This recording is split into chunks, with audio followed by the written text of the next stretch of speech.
মায়ের জন্য মিষ্টি নেওয়া হয়ে গেছে, এবার বাড়ি।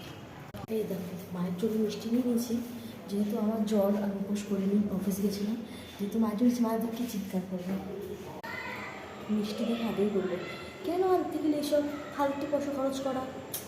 গলা ব্যথা জ্বর শুধু ঠান্ডা জল খাবে, অল্পই আছে না, কি বললাম দেখলেই বলবে এত জিনিস আনতে দিচ্ছিস কেন। নিয়ে আসছি, কি শরীর খারাপ লাগছে। হ্যাঁ আনিনি দুধ পাউরুটি।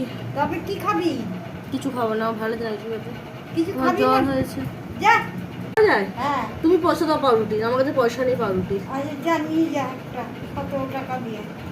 বাবা 17 টাকার একটা পাউরুটি আমি খাবো? তা তো আমি কি আর যা একটা বলবো। পাউরুটি নিয়ে নে, মিষ্টি না আমি কিছু তো খাবো না, আছেই তো। ভালো লাগে না। মিষ্টি নিয়ে খাবি কেন? জ্বর খাবি? হয়েছে তো খেতে যাচ্ছে না কিছু।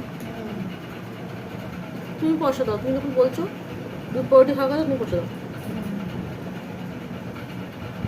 কখন জল ফেলতে গেছিলে?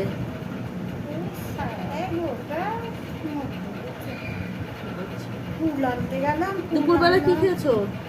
কিছু খাইনি। বাহ বাহ বাহ বাহ, বাহ। খেয়েছি না, চা বিস্কুট। দুপুরবেলা চা বিস্কুট খেয়েছে, কিছু খায়নি পুষ করে।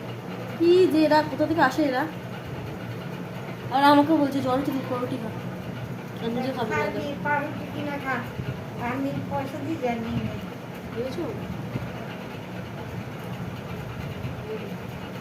নিজে কিছু খাবে না, এরকমই হয় মায়েরা।